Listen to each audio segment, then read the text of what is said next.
Bonjour à tous, aujourd'hui on va traiter un exercice ensemble sur les réactions acido-basiques, calcul de pH et tableau d'avancement en deux parties, donc niveau première terminale je dirais.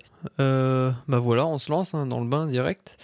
Première question, on vous dit qu'une solution annexe avec un certain pH est vendue pour faire baisser le pH d'un aquarium.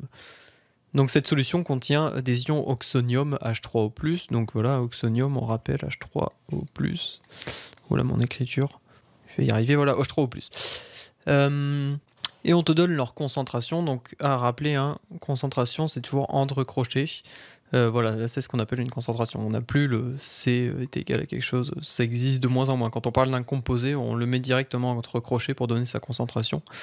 Et on te dit que sa concentration est de 3 moles par litre. Voilà.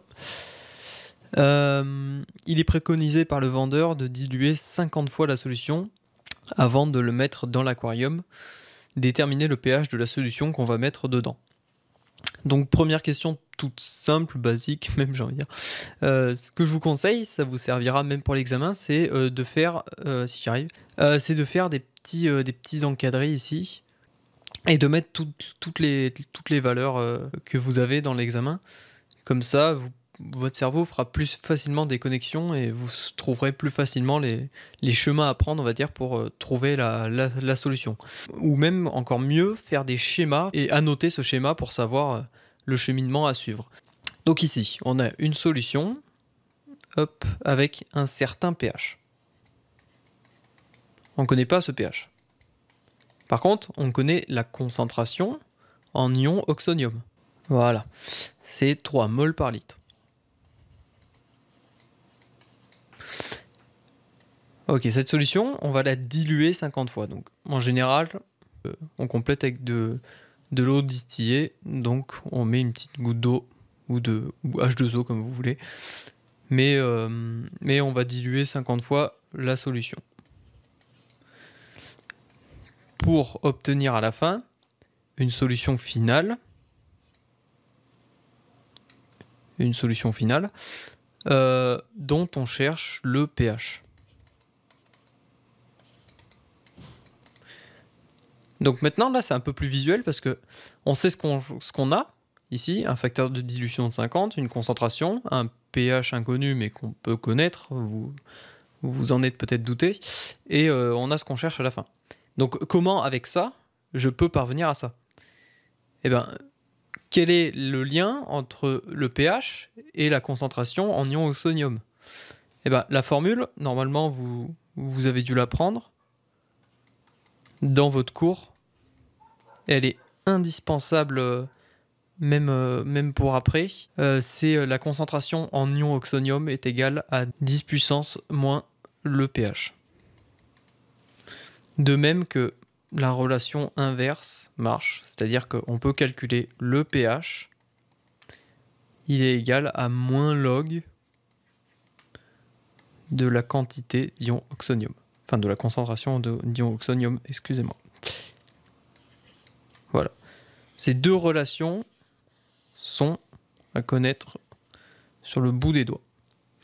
C'est du par cœur, ça vous servira même pour la suite. Là, je vous remets le schéma vite fait, mais la première étape, c'est de diluer 50 fois notre solution. Et ensuite, c'est de déterminer le pH. D'accord?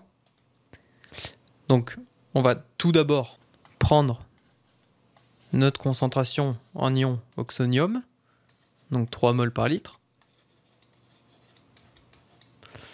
et on va la diluer 50 fois. Donc si je dilue 50 fois la concentration d'ion oxonium, j'aurai une concentration qui sera 50 fois moins élevée, du coup. Ça paraît logique. Et donc, pour avoir la concentration après dilution d'ion oxonium, et ben, du coup, j'ai juste à la diviser par 50. Ok, vous me suivez? Donc on fait 3,0, excusez-moi, divisé par 50, et on obtient une concentration de 0,06 mol par litre.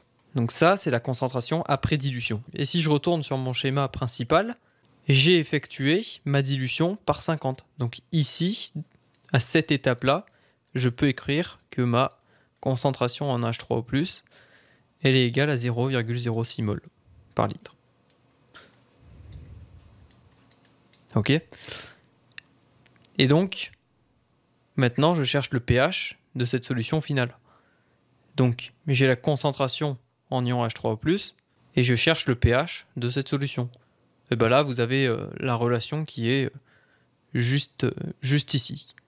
Hop. Donc, on va juste faire une application numérique.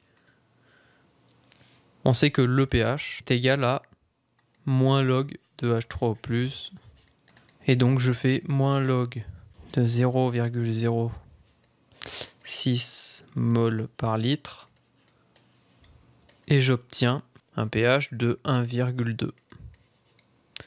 Voilà. Ok, deuxième question, on prend connaissance d'une deuxième technique pour réguler le pH d'un aquarium, c'est d'injecter du CO2. On nous dit qu'il va se dissoudre dans l'eau pour obtenir de l'acide carbonique selon la réaction suivante, CO2 plus H2O, donc on injecte du CO2 dans notre aquarium pour obtenir de l'acide carbonique. Ok. Et donc on nous demande quelle sera la réaction entre cet acide carbonique et de l'eau. Donc voici en données le couple acide-base mis en jeu. Donc la convention d'écriture nous dit que l'acide est à gauche et la base est à droite, mais surtout on va utiliser les propriétés d'un acide et une base. Un acide est une espèce qui est susceptible de libérer un proton H+, et une base, elle est susceptible, par inversement, de capter un proton H+.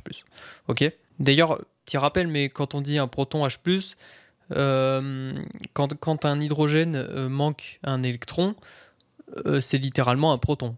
Donc c'est pour ça qu'on dit un proton H+. Donc qu'est-ce qui va se passer si je mets l'H2CO3 qu'on vient d'obtenir dans de l'eau?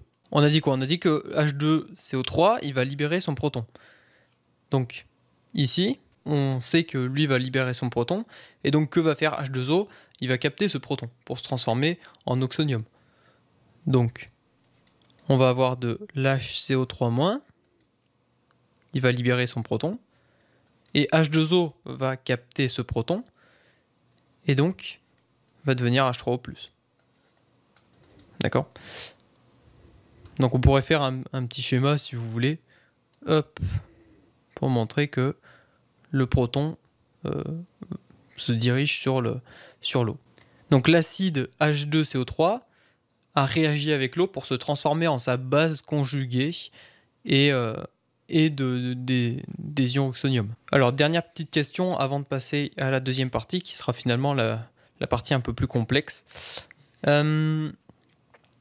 Maintenant qu'on a cette réaction, on nous demande de prévoir l'évolution du pH après l'injection du CO2 dans l'eau. Le dioxyde de carbone, il va former ce fameux acide carbonique. Et lui-même, cet acide carbonique, il va former des ions H3O+. Ok ? Donc en fait, il suffit de regarder ce qu'on a dans nos équations.